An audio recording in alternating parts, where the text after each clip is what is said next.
Bismillahirrahmanirrahim. Assalamualaikum warahmatullahi wabarakatuh. Innal hamdalillah nahmaduhu ta'ala wa nasta'inuhu wa nastaghfiruh wa na'udzu billahi min shururi anfusina wa sayyiati a'malina may yahdihillahu fala mudilla lahu wa may yudlil fala hadiya lahu. Asyhadu an la ilaha illallah wahdahu la syarika lahu wa asyhadu anna Muhammadan abduhu wa rasuluh sallallahu alaihi wa ala alihi wasallama tasliman katsira, amma ba'd. Jamnya mati ya. Ada itu.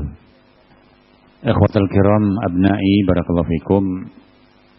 Insyaallah pada kesempatan malam hari ini akan kita lanjutkan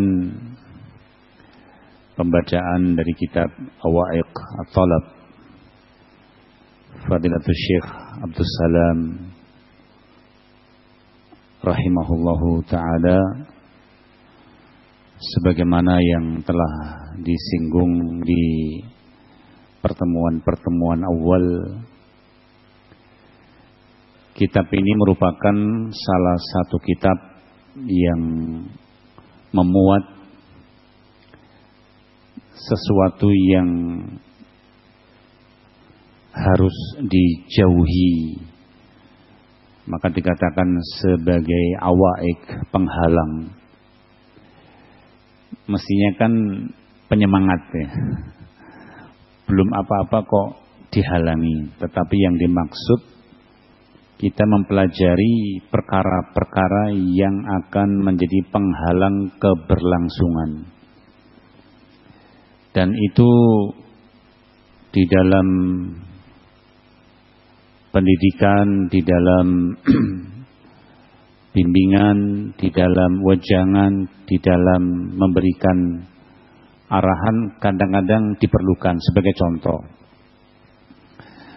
seorang yang berpengalaman menuju ke suatu tempat, seorang yang sudah berpengalaman menuju ke suatu tempat akan berpesan, kamu kalau mau menuju ke tempat fulan, jalannya demikian, hati-hati, kan gitu ya.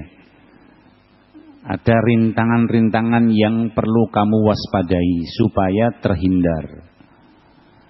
Tapi kalau tidak diceritakan, jalannya mulus, nggak ada masalah. Ternyata ketika lewat banyak rintangan-rintangan. Nah, ini maksud daripada ulama kadang mengkhususkan ya, kadang mengkhususkan itu bukan menjadi sebuah perkara yang kita trauma, menjadi perkara yang kita belum apa-apa kok sudah ditakut-takuti.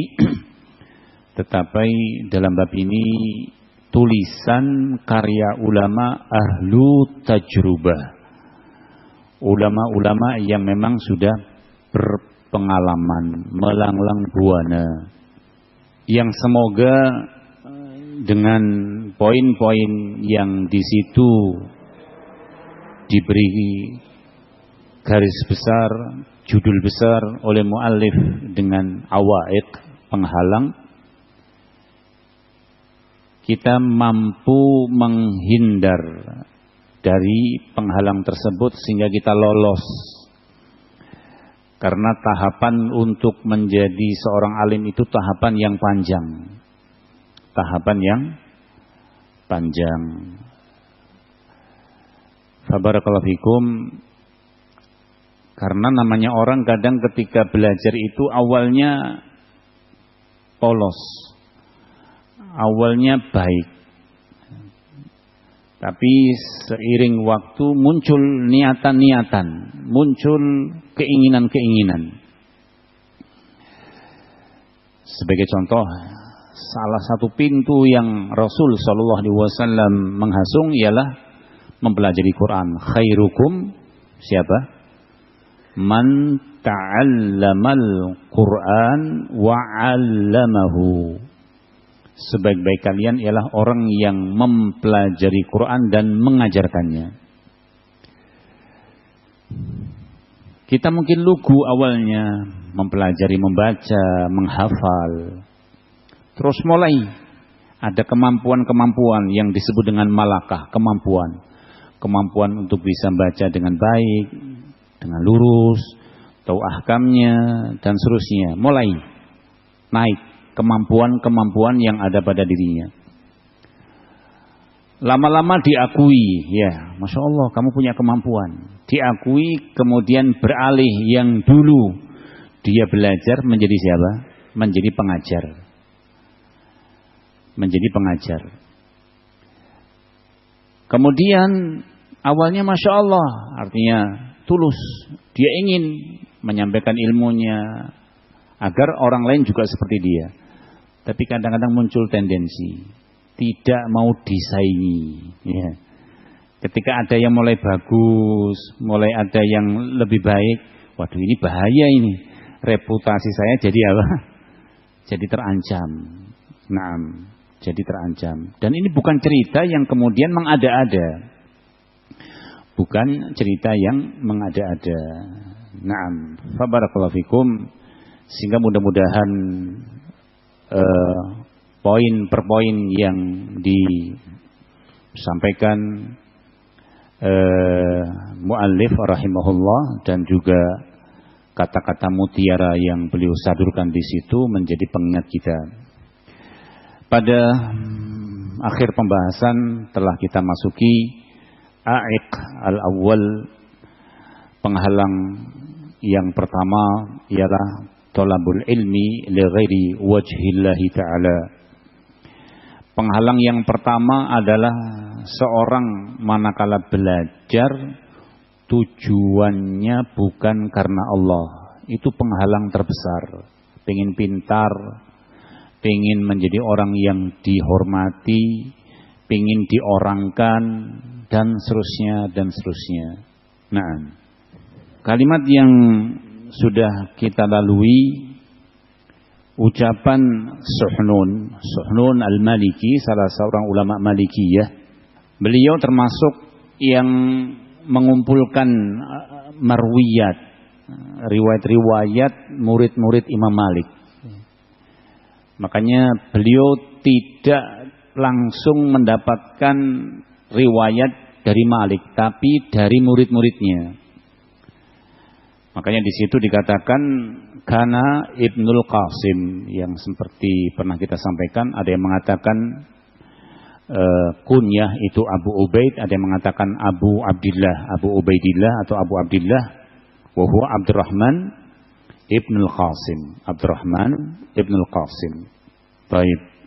Suhnun sendiri barakallahu fikum, kunyahnya Abu Sa'id Abdus Salam ibn Sa'id ibn Habib At-Tannuhi. Suhnun adalah Abu Sa'id Abdus Salam ibn Sa'id ibn Habib At-Tannuhi. Itu mungkin tambahan barakallahu fikum yang berkaitan dengan pelajaran yang sebelumnya, dan sudah pernah kita ceritakan bahwa siapa? Abdurrahman Ibn Qasim termasuk salah satu murid Imam Malik yang mumpuni. Pernah kita ceritakan ya. Beliau seorang yang punya, kemudian saat mendengar di atau Madinah ada seorang alim, beliau di Mesir, dalam kondisi istri sedang mengandung, ditawarkan, kamu mau saya ceraikan? Tidak digantung. Saya mau pergi nih, mau belajar. Saya cerai atau kamu sabar menunggu? Dipilih oleh sang istri, saya menunggu saja, kan begitu ya. Selama 20 tahun berguru dengan Imam Malik. Menyusullah anaknya yang bujang. Ketika dicium, kok bau? Ya biasa, kadang orang tua itu ada ikatan, apa bahasanya? Ikatan batin. Ini berarti anak saya, kan begitu. Padahal dalam kondisi belum ada wujudnya waktu apa? Ditinggal. Kemudian barakallahu fikum juga riwayat yang dinukil Yusuf ibn al-Husain. Yusuf ibn al-Husain ar-Razi. Sami'tu Dhannun Al-Misri, Dhannun Al-Misri, disebutkan dalam biografinya, ada yang mengatakan huwa Thauban ibn Ibrahim. Dhannun Al-Misri, namanya Thauban bin Ibrahim. Ada yang mengatakan Fayub ibn Ahmad. Ada pula yang mengatakan Fayub ibn Ibrahim. Fayubun ibn Ahmad, ada yang mengatakan Fayubun ibn Ibrahim. Yukna Abul Faid, kunyahnya Abul Faid. Dhannun Al-Misri ini kunyahnya Abul Faid. Kana wa'idhan. Dhannun Al-Misri memang sosok seorang yang ahli memberikan wejangan. Wa'id, orang yang suka memberi wejangan, ya. Dan wejangan-wejangannya bagus, ya. Kalimat-kalimatnya padat, kalimat-kalimatnya mengena. Nah, beda ya wa'ad dengan qasas. Kalau qasas ini kadang-kadang identik dengan kunyah atau julukan yang kurang menyenangkan. Dia orang tukang cerita. Biasanya kalau tukang cerita itu apa? Terseret kepada kebohongan. Paham ya? Jadi jangan bangga. Ini ahli cerita ini. Hati-hati kalau orang sudah diklaim dia ahli cerita. Karena kalau qasas itu biasanya kurang saringannya, banyak bocornya. Dan dia kurang menyaring. Apapun yang penting laku. Menyenangkan orang, membuat orang apa. Tapi kalau wa'ad itu memang kadang-kadang barakallahu fikum halnya berkaitan dengan masalah hati. Baik. Dikatakan barakallahu fikum di dalam ucapannya yang terakhir yang kita bacakan, kanal ulama yatawa'aduna bi thalathin, kata Dhannun Al-Misri yang tadi nama-namanya ada yang mengatakan di situ Thauban bin Ibrahim, ada yang mengatakan Faidun ibn Ahmad, ada yang mengatakan Faid bin Ibrahim, dan beliau termasuk ulama yang hidup di awakhir pemerintahan Mansur, pemerintahan khilafah Mansur. Kata Dhannun, dulu para ulama saling memberikan nasihat dengan 3 poin. Dulu ya, beliau sendiri sebagai seorang yang ahli, yang membidangi, yang suka memberikan wejangan-wejangan, tapi beliau sendiri juga menceritakan ulama dahulu, paham? Berarti memang didapati bahwa wejangan-wejangan yang beliau sampaikan itu turun-temurun dari salaf, dari orang-orang sebelumnya. Kan kadang ada orang nilai muatan wejangannya itu memang dia pinter ngomong. Berarti akal-akalan kadang. Tapi ada orang yang wejangannya itu barakallahu fikum muatannya imma dari tafsir, ya, dari hadis Nabi, dari ucapan ulama, berbobot. Ya, berbobot. Kata-katanya itu berbobot karena memang kandungannya ialah dari ucapan-ucapan imma tafsir ulama salaf atau mungkin hadis Nabi.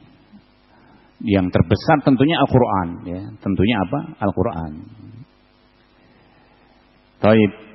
Dulu para ulama itu mereka saling memberikan nasihat. Ini kehidupan ulama.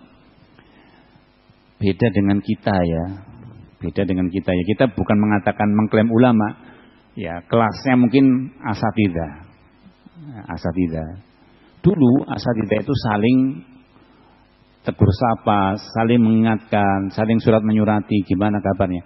Sekarang mungkin saling bersaing, saling menjatuhkan. Ini bahaya kalau dalam satu komplek. Misal, durus. Dan ini terjadi Allah musta'an terjadi. Misalnya banyak asatidzah di suatu tempat. Besok jadwalnya ngomong ke sana kemari menjatuhkan khasm lawannya. Yang terdengar kemarin tuh ngisi apa sih kan begitu. Antum dibicarakan Ustaz, dibalas. Ini mungkin majelisnya majelis seperti ini walaupun tidak tepat karena banyak santri, banyak orang-orang yang pengen baik kan nggak pas ya. Ada pula yang naudzubillah di mimbar Jumat. Ya, kita pernah dapati satu pondok. Setiap kali seorang ustadz naik mimbar Jumat itu untuk membantah khutbah Jumat yang sebelumnya. Ini kan bahaya. Bahaya kalau sampai dibaca oleh santrinya, bahaya dibaca oleh maduknya, akhirnya sebuah pondok kadang jadi apa? Blok-blok ya. Siapa yang ikut Ustadz Fulan? Siapa yang ikut Ustadz Fulan? Ya, kita khawatir kalau hal seperti itu ada yang menyengaja, ya, suka ngompori, malah disuruh-suruh. Ustaz, bikin topik begini satu. Kemarin antum dibicarakan. Nah, ya kan nggak semestinya. Makanya dikatakan kana yatawa'adun. Yatawa'adun. Kalau memang ada suatu sir, Afwan, ada apa sih dengan saya kan begitu? Mungkin ada kekurangan. Nah, taib. Qala wa yaktub ba'dhum ila ba'dhin, saling menyurati satu dengan yang lain, tulis surat. Kaif hal bi khair antum, ya. Apalagi sekarang ya. Murah. Nulis, enggak pakai tinta, enggak pakai kertas, pakai apa?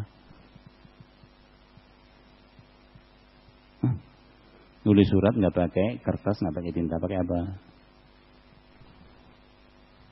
Pakai WA. Iya. Kan murah ya. Makanya toko-toko buku banyak yang tutup. Ya. Ya Mas, pena satu utuh ya. Ya. Kadang orang penanya satu tahun-tahunan utuh. Karena sudah apa? Tadi pada malas ya. Pada malas ya. Fa barakallahu fikum, saling menulis, saling menyurati. Saling menulis, saling menyurati. Salah satu muatannya man ahsana sariratahu, di antara tulisan, di antara mau'izah yang diangkat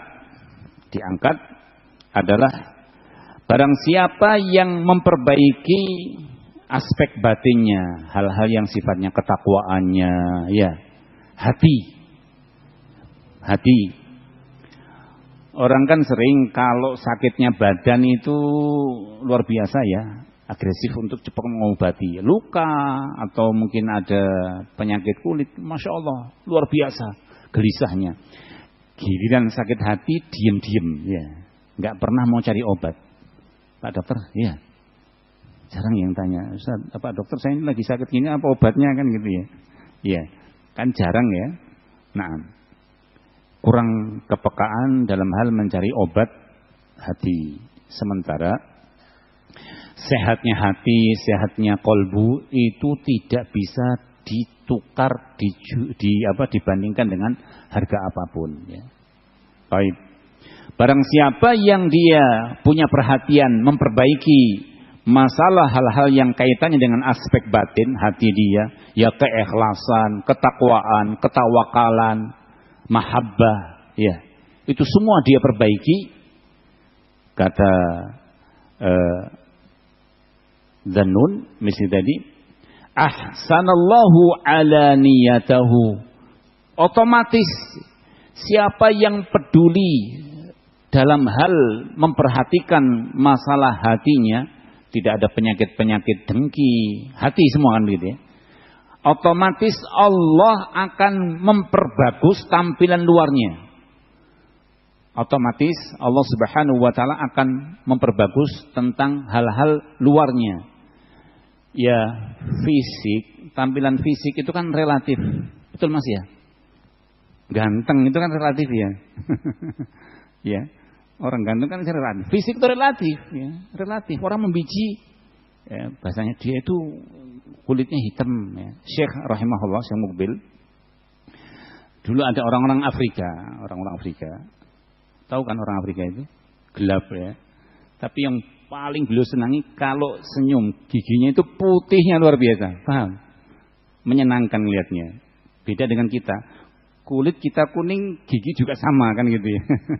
Allah musta'an. Ya.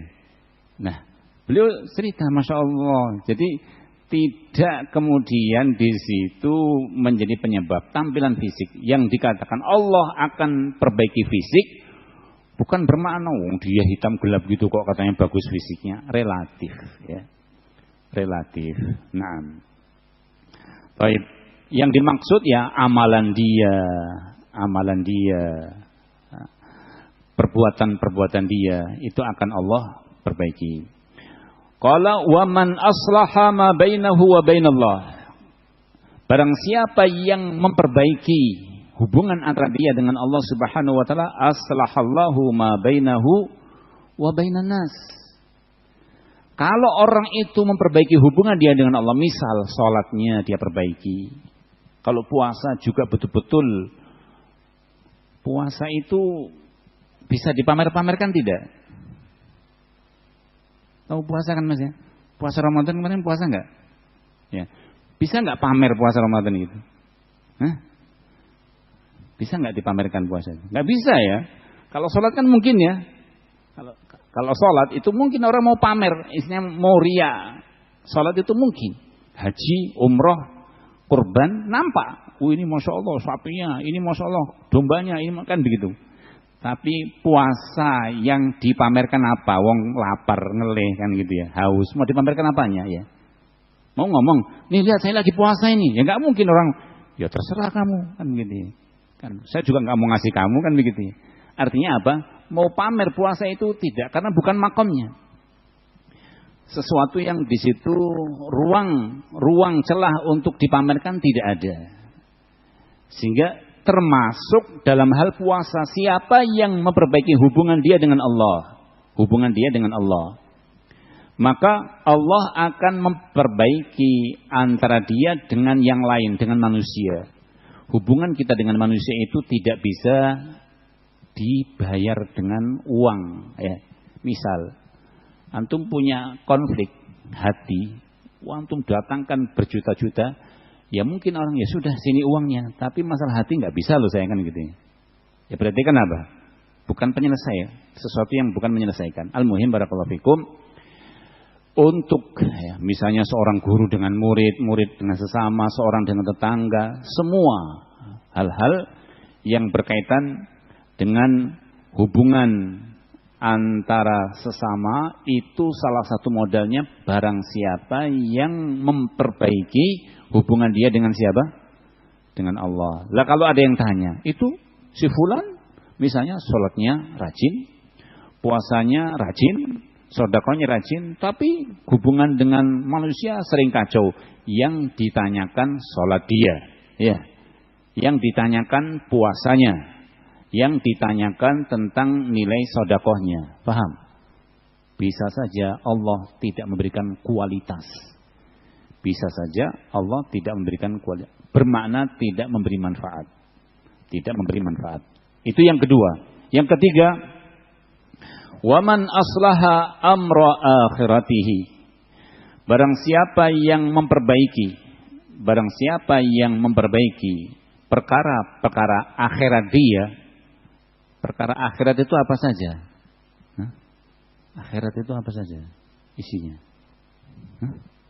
Nggak tahu. Apa Mas isinya akhirat Mas? Di alam akhirat itu isinya apa? Banyak kan? Yang terbesar apa? Yaumul jaza kan, hari pembalasan ya. Hari pembalasan. Lah gimana kita nunggu dibalas? Nunggu diupah, nunggu dibayar, nunggu mendapatkan pembalasan dari Allah kalau kita tidak apa? Tidak beraktivitas, tidak berbuat, tidak benar pula apa yang kita lakukan. Paham? Ya. Orang kadang pengen meraih jannah. Orang kadang pengen meraih berbagai macam kenikmatan hari akhirat.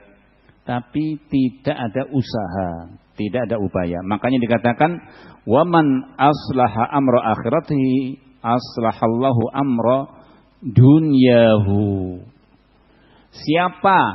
Siapa yang dia punya kepedulian memperbaiki urusan akhirat, Allah akan perbaiki urusan dunianya.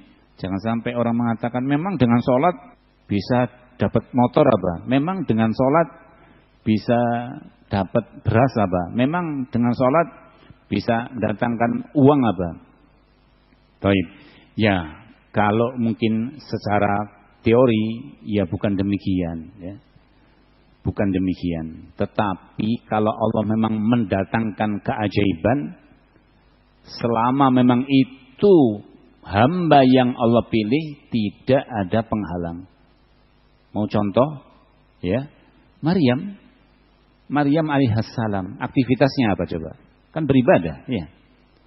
Ketika diasuh oleh siapa? Nabi Zakaria. Maryam ibunda Isa alaihissalam. Di mihrab, di tempat ibadah. Setiap kali barakallahu fikum Nabi Zakaria menjenguk, sudah ada di situ buah-buahan. Ya. Ketika kita tanya, anna laki hada? Qalat huwa min indillah. Tetapi jangan sampai, ya sudahlah saya tak niru Maryam, kan begitu ya. Ya. Sebentar dulu ya. Kamu itu siapa? Kualitasmu seperti apa? Contoh, Hajar ketika ditinggal oleh Ibrahim di padang Sahara yang gersang, tandus tanpa tanaman. Biwadin ghairi di zar'in. Di sebuah lembah tanpa ada tanaman sama sekali. Hanya diberi satu kantong air. Dalam kondisi lagi menyusui putranya Ismail alaihissalam. Disuruh berusaha. Perempuan lagi, paham? Makanya ketika menanya kepada Ibrahim, Allah amaraka bihada, apakah Allah yang memerintahkan kamu supaya meninggalkan kami? Maka ketika dijawab bahwa yang memerintah adalah Allah, idzan la yudayyi'an Allah. Kalau memang ini perintah Allah, pasti Allah tidak akan menyanyiakan kita. Bentuk tawakalnya yang luar biasa. Makanya barakallahu fikum, kadang-kadang kalau kita mungkin istilahnya mengingat tentang hal-hal yang berkaitan dengan kehidupan, sudah belajar usulu salasa, kadang kan berkali-kali ya, berulang-ulang. Di situ ada tentang berkaitan pertanyaan man rabbuk, siapa rabbuk, kan begitu ya. Siapa Rabbuka, yang menciptakan kamu, yang mengatur segala urusanmu? Rabbiyanallah, Rabbiyanallah. Rabbku adalah Allah Subhanahu wa taala. Itu hilang saat seorang berkecimpung dalam dunia bisnis. Ya. Dalam dunia bisnis. Makanya kadang-kadang kita melihat orang-orang di pasar, ibu-ibu yang enggak pernah belajar usul salasah ya. Itu kadang lebih apa ya? Kadang-kadang lebih mapan ya. Kadang-kadang membuka warung, barakallahu fikum, seberapa kadang-kadang untungnya, sudah nggak apa-apa, dibawa aja, wong anaknya nangis kan. Coba kalau kita ya, tulis ya, besok kapan tagihannya akhir bulan kan begitu ya. Nah kadang-kadang kita tidak siap dalam seperti itu, dalam mempraktekkan. Ada ya seorang yang dia ingin membuka kebun, ya, kebetulan kebun jeruk, dibuka wisata buah. Silakan yang mau membeli metik sendiri, ditimbang sendiri, harganya dibanderol, misalnya per kilo 25.000 atau berapa. Dan silakan makan sepuasnya, nggak bayar.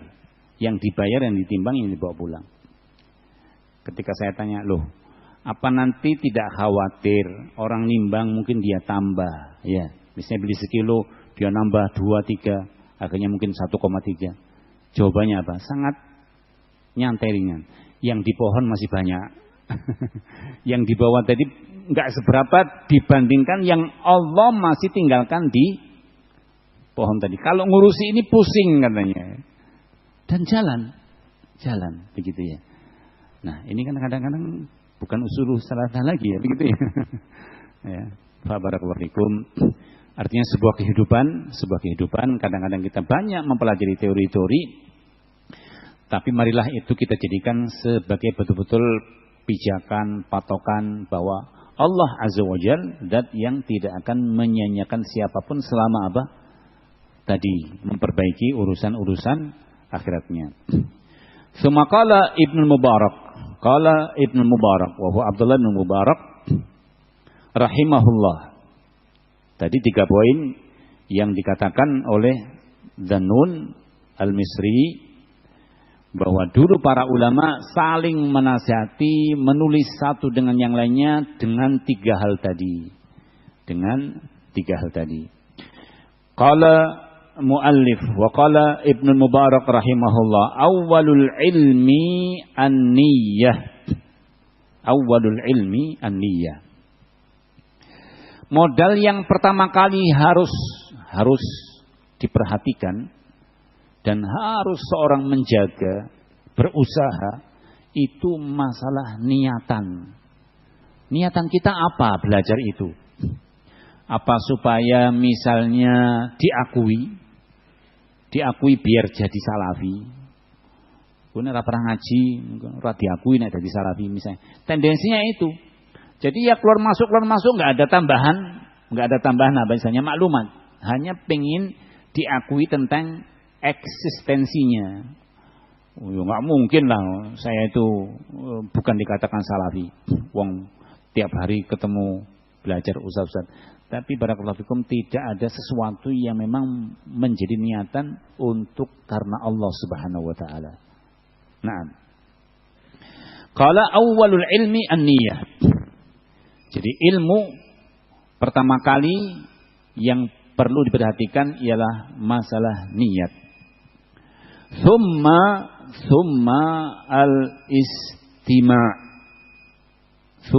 al-istima'. Yang dimaksud ialah mendengarkan pelajaran, menyerap pelajaran-pelajaran yang disampaikan.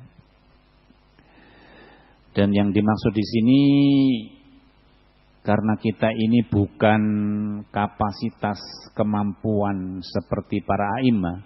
Kalau dulu di masa sahabat mereka dilarang menulis, sehingga betul-betul ketika mereka mendengarkan itu disimpan. Disimpan di mana? Disimpan di mana, Mas? Di otak. Ya, artinya dihafal ya. Dihafal. Makanya kualitas hafalan para sahabat kan luar biasa. Ya. Kualitas hafalan para sahabat luar biasa. Nah, kalau kita mendengar, jangankan besok ya. Awal pelajaran kita mendengar sesuatu perkara ilmu, ditanya akhir daras mungkin sudah hilang. Ya, sudah hilang. Maka yang dimaksud di sini perlu ada pengkait ialah yu'ayyiduhu bil kitabah. Mendengar diikat dengan pencatatan.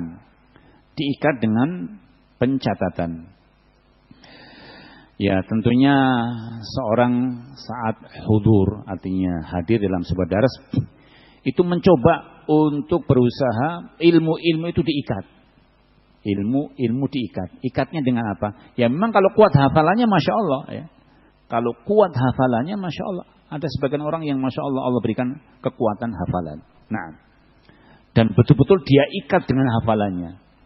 Nah, sebab itu kalau kita lihat para perawi dan juga para sahabat luar biasa menceritakan, mendengarkan misalnya kami waktu itu bersama Nabi, beliau sedang misalnya berada di tempat si fulan menyampaikan perkara berikut demikian. Coba misal ya, kita mendapatkan suatu maklumat dari seorang guru yang selama ini kita belajar kepadanya.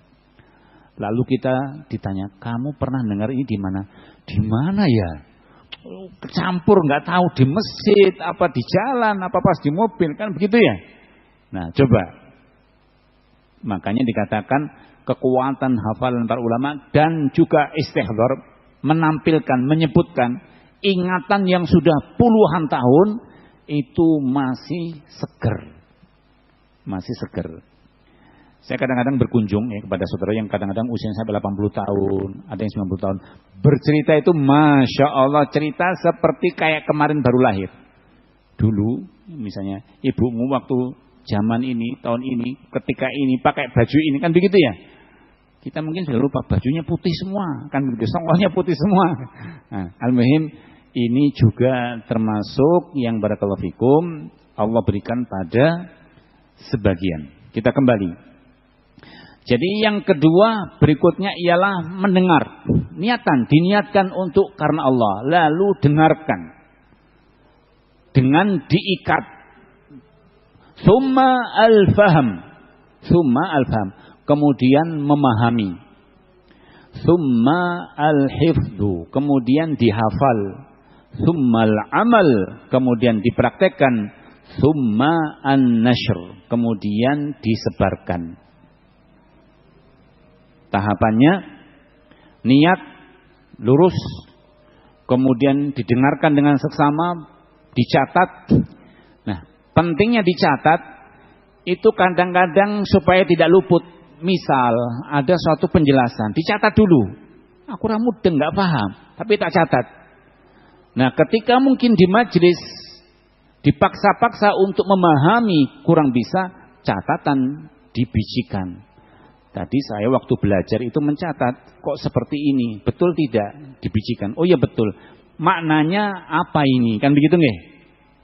Maknanya apa? Maknanya bagaimana? Penjelasannya bagaimana? Penerapannya bagaimana? Maka dikatakan summa al-faham. Pada sebagian Masya Allah, kadang-kadang punya teori, saya tak memahami dulu. Memahami secara global. Ya, dulu didengarkan. Yang faham baru dicatat. Nah, bisa saja namanya pemahaman itu kan punya ruang terbatas. Ya. Punya ruang terbatas dan hafalan kadang-kadang juga lemah. Sehingga kadang-kadang dalam sekian penyampaian, durasi setengah jam, durasi 1 jam, bahkan kadang durasi dari pagi sampai sore, pelajaran yang disampaikan dia paham, tapi di hari itu juga hilang. Tidak ada yang nyantol. Paham di waktu itu, tapi tidak ada yang terikat. Tidak ada yang terikat. Kemudian setelah dipahami, summa al-hifz, dihafal. Dan namanya ilmu itu membutuhkan kepada barakallahu fikum penghafalan, dan namanya penghafalan membutuhkan kepada pembiasaan. Istilahnya jangan manja, dipaksa, ditekan. Insya Allah bisa ya. Ditekan untuk barakallahu fikum terbiasa menghafal. Summal amal. Nah, ini juga problem. Rata-rata kita mungkin sekian banyak maklumat yang sudah kita miliki, kita memahami, kita menghafalnya, giliran mau mempraktekkan ada kendala, imam malas, ya, malas. Kadang-kadang merasa apa iya harus terus kan gitu. Al-muhim barakallahu fikum. Poin yang kelima ini juga kendala. Kemudian yang ke-6, iya betul ya. Ke-6 an-nashr, disebarkan. Dan penyebaran ini juga resiko pula. Resiko pula, menyebarkan ilmu itu juga resiko. Kadang menghadapi orang-orang yang di situ barakallahu fikum menentang kita. Kadang disebarkan di situ kepada orang. Misal kita ngajar. Ya namanya ujian dalam mengajar. Namanya ujian dalam mengajar. Syekh Nutsaimin rahimahullah diceritakan beliau mengajar di suatu tempat. Saat daras terlambat para murid-muridnya. Beliau duduk, ya mungkin menghafal Quran, memurojaah. Tiba-tiba datang satu datang. Itu pun izin, ya bahasa yang kita terjemahkan saja ya. Bahasa yang kita pamit, Syekh saya hanya hadir untuk mempersiapkan. Saya udzur pergi. Satu datang udzur, minta keluar. Yang lainnya nggak datang semua. Kira-kira kalau kita dalam satu majelis terus seperti itu, apa yang kita lakukan? Marah kan gitu ya? Kesel dengan besok nggak usah buka pelajaran lagi, mutung kan gitu. Tidak begitu. Syekh Mubin rahimahullah dulu juga demikian. Awal-awal ngajari anak-anak kecil. Hari ini diajari, besok ditanya, lo kemarin kemana? Kok nggak hadir? Pada kemana? Main bola. Ya sudah. Ya. Kalau demikian berarti kan mencari waktu-waktu peluang yang tepat ya. Bukan kemudian anak-anak itu tidak boleh main ya. Karena dunia anak masih dunia apa? Main kan begitu ya. Ya diapresiasi. Sama juga sekarang problem. Ini mau adzan dulu? Baik. Kita skor adzan dulu ya. Baik, sebelum kita lanjutkan kepada ucapan Abdullah ibn Mubarak yang lain, bahwa apa yang dikatakan beliau, awwalul ilmi an-niyyah, tsummal istima', tsummal fahm, tsummal hifdhu, tsummal amal, tsummal nashr, ini disebut dengan maratib, tahapan ya. Disebut dengan tahapan orang mau belajar, dinasehatkan, dihasung untuk meluruskan niatnya, an-niyah. Kemudian yang kedua, tahapan yang kedua yang harus dia tempuh ialah apa? Mendengarkan. Bermakna fokus ya, fokus mendengarkan. Sebab itu para ulama sering memperhatikan ya, dulu ya di zaman Syekh Mukbir rahimahullah, itu beliau karena sistem dalam pengajaran itu klasikal bermakna semua yang ada di situ harus duduk dengan beliau. Sehingga kadang-kadang beliau berdiri jalan. Ini kan ada tiang-tiang itu banyak itu, dicari siapa yang sembunyi di balik tiang. Rata-rata pada sembunyi karena takut ditanya. Justru didatangi oleh beliau. Ayo kamu berdiri. Nah, tadi yang disampaikan apa? Begitu. Nah, itu ya apa ya? Salah satu thariqah. Ada pula yang dulu ya diceritakan kepada kita, Syekh Utsaimin itu kalau ngajar kala-kala membawa pistol. Tahu pistol ya? Tapi pistol air ya, bukan pistol isi peluru, tidak. Yang ngantuk tembak gitu ya. Ya kadang-kadang kan kita ngantuk ya. Mau dipraktekkan besok? Ya janganlah ya. Artinya barakallahu fikum. Karena biasa durasi itu ya namanya ngantuk, namanya kadang-kadang ngelamun, namanya kadang-kadang apa ya kayak hilang konsentrasi, sehingga tiba-tiba tadi apa kan gitu. Tadi apa?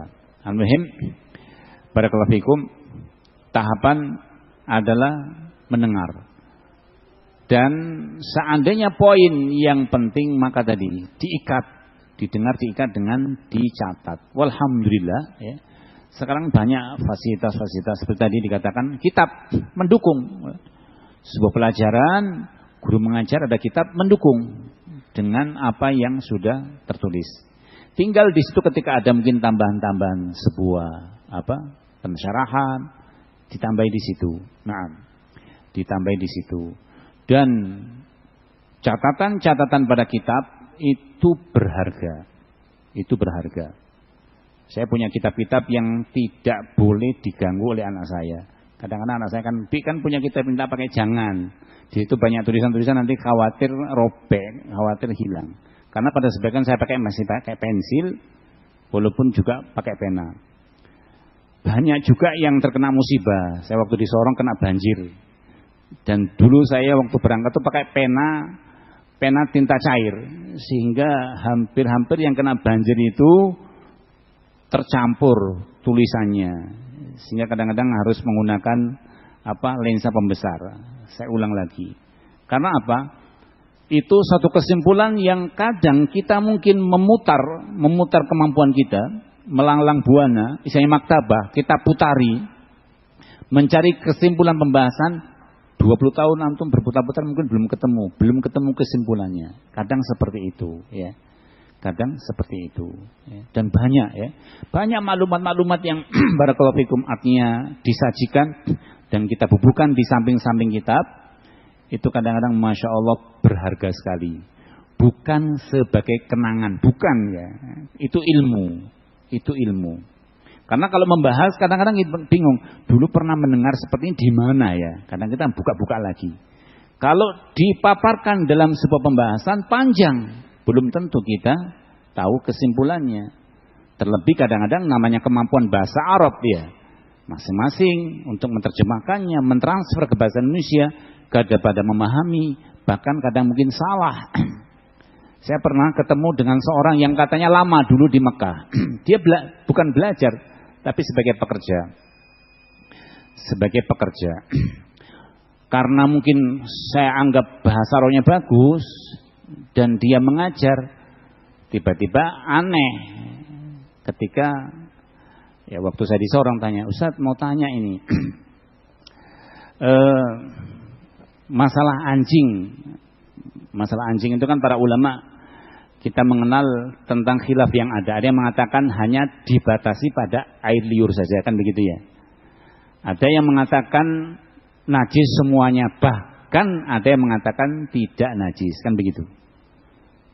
Yang menjadi saya kaget, yang ditanyakan itu anak-anak itu kalau bermain yang itu permainan anjing kan kadang main sesuatu ya, main bola ya. Itu gimana hukumnya? Loh, apa yang dimaksud? Kan di situ ada najasatu lu'abu kalbin, najisnya air liur anjing. Dia memahami lu'ab itu permainan, najisnya permainan anjing. Barang yang dipakai main anjing kok najis, katanya begitu. Dia terjemahkan di masa lu'ab. Lu'ab itu air liur ya. Lu'ab itu apa? Air liur, bukan permainannya anjing ya. Bukan mainannya anjing. Paham? Misalnya anjing pakaiannya dia tendang bola gitu, bolanya jadi najis ya. Dia pahami seperti itu. Nah, saya bilang, ya begitulah ilmu itu kalau tidak berguru kadang seperti itu. Kadang-kadang kita sudah berguru aja banyak hal-hal yang di situ apa? Luput. Naam, barakallahu fikum. Sehingga di sini sesuatu yang perlu barakallahu fikum adalah memahami misalnya tulisan para ulama. Kemudian dikatakan yang ketiga tadi al-faham, memahami. Memahami itu kadang-kadang tidak bisa hanya sekali, kadang sekali, 2 kali, 3 kali, 4 kali, 5 kali. Nah, dulu ya, mungkin sekitar tahun 91, 92, saya memahami dars ya, rahimahullah ya, mungkin dulu dengan Ustaz Ja'far itu, pembahasan masalah rukun iman, masalah qadha wal qadar itu ngeblank. Maratib al-qadar. Runtutan tahapan tadi itu ngeblank, enggak paham-paham. Iya. Enggak paham-paham, ya. Tapi setelah duduk dengan ulama, kemudian berkali-kali difahamkan, membaca begitu mudahnya, paham ya. Artinya pemahaman itu juga perlu diasah. Nah, baik. Kemudian yang ketiga al-hifdzu, hifdz, menghafal. Itu juga demikian. Makanya waktu di Yaman kaget melihat di situ kok anak-anak hafalannya luar biasa. Pembiasaan. Kemudian al-amal, itu tadi yang kita katakan terjadi namanya ilmu itu diamalkan. Buah ilmu itu amal. Dan namanya amal itu kan imma mengerjakan atau menjauhi. Iya. Ada satu maklumat disuruh mengerjakan, ya kita kerjakan. Ada ilmu disuruh menjauhi, amalannya ialah menjauhi. Paham ya?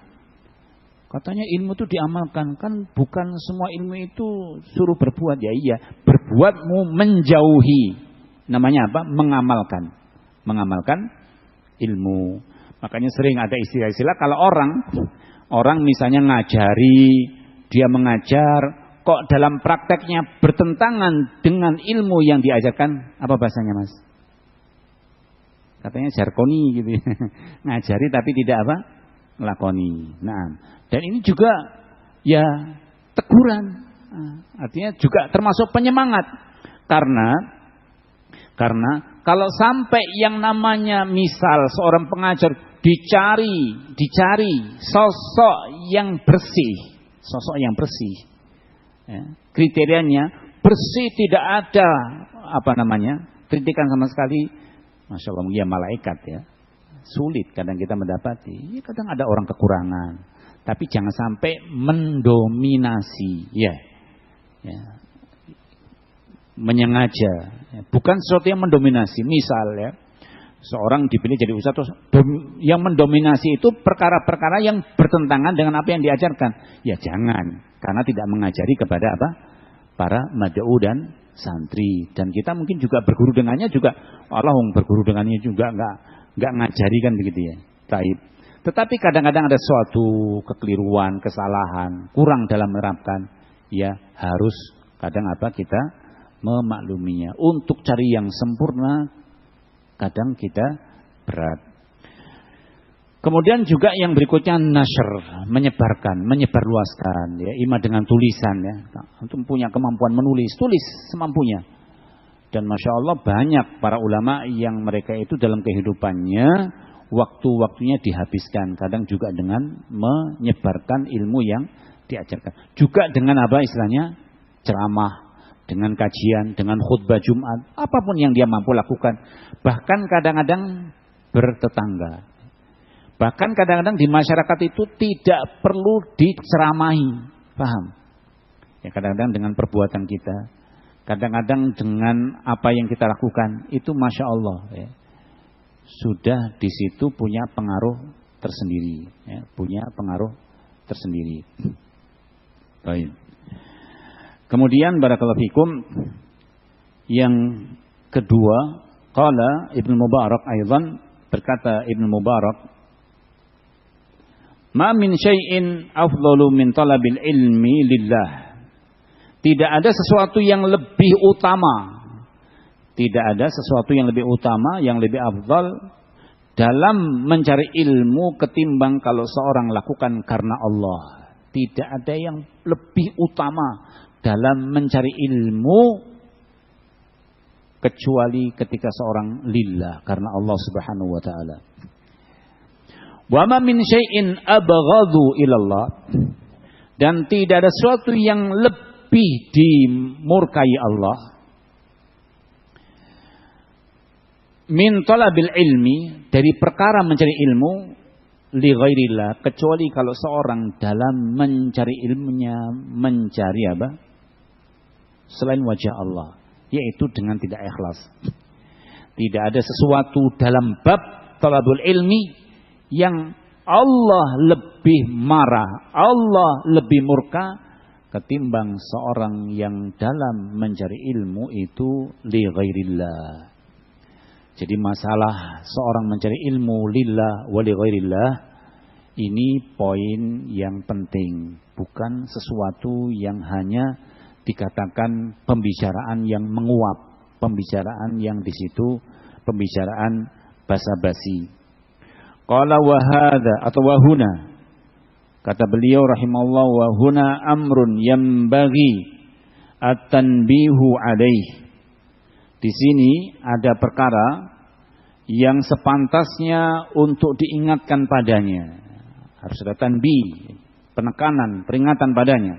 Ala wa huwa, yaitu anna jama'atan minas salaf qalu, yaitu perlu beliau ingin menyebutkan bagaimana dulu para ulama.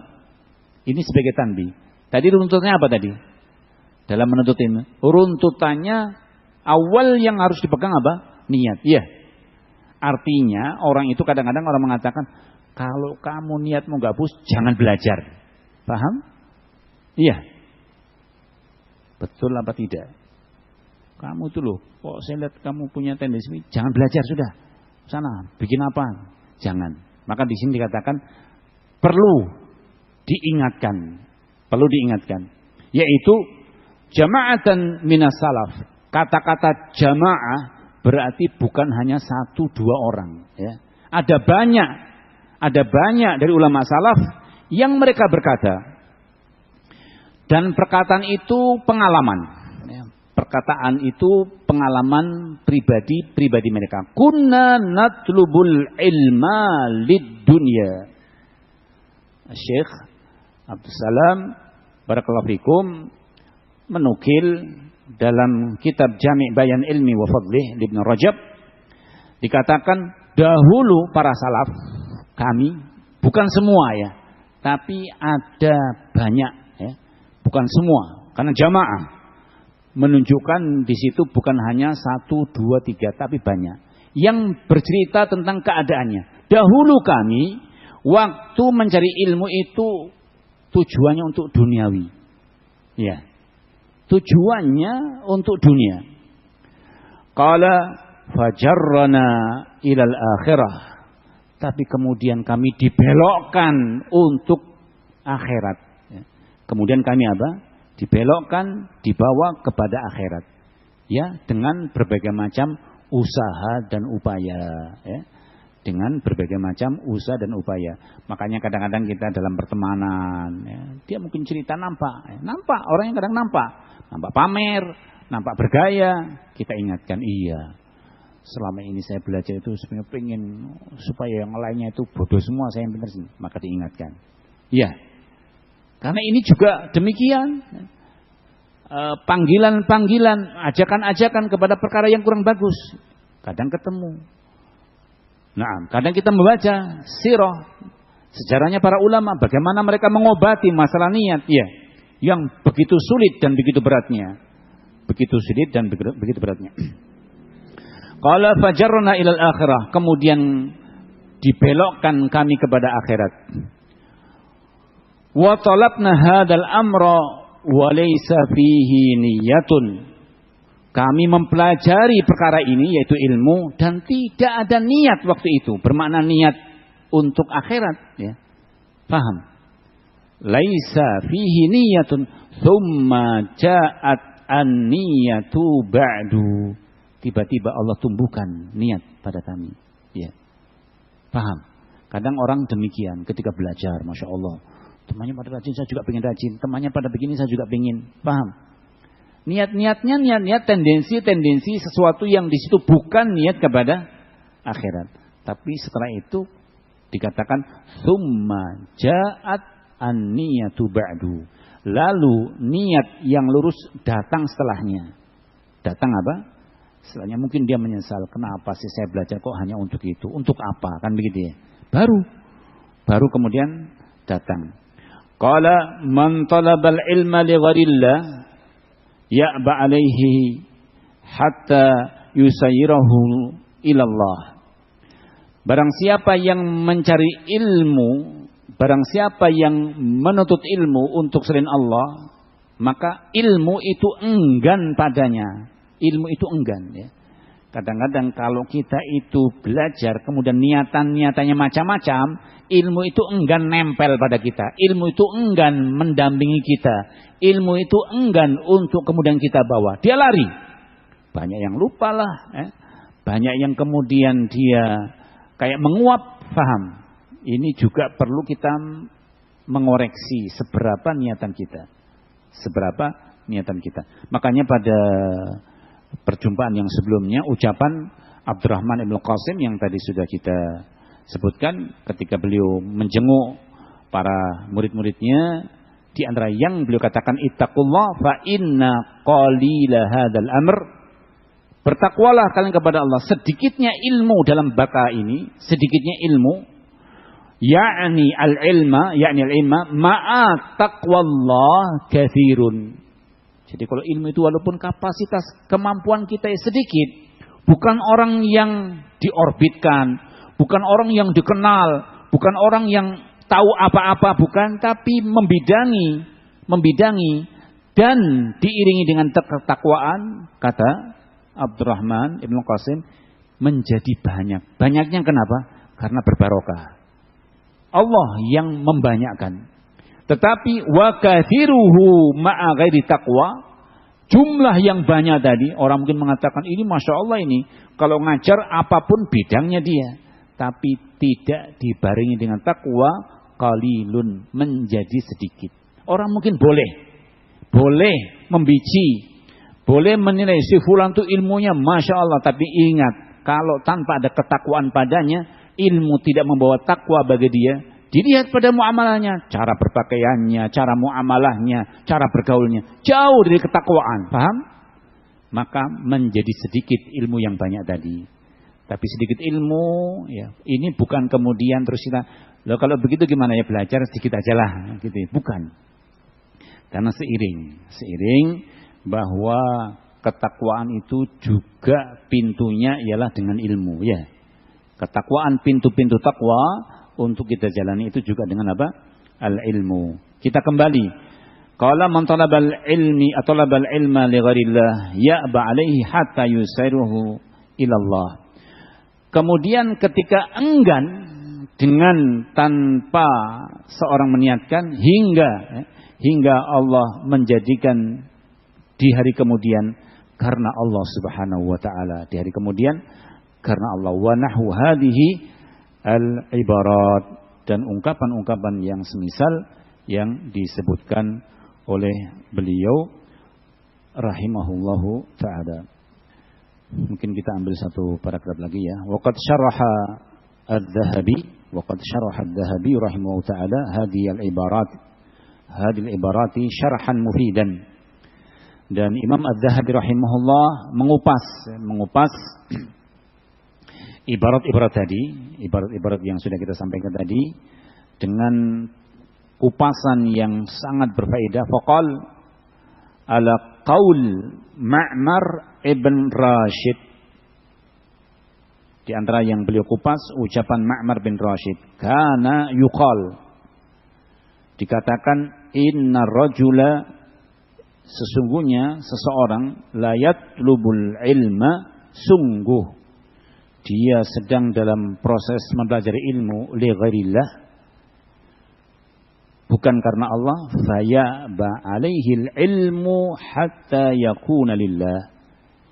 Jadi ada orang belajarnya, proses belajarnya bukan karena Allah.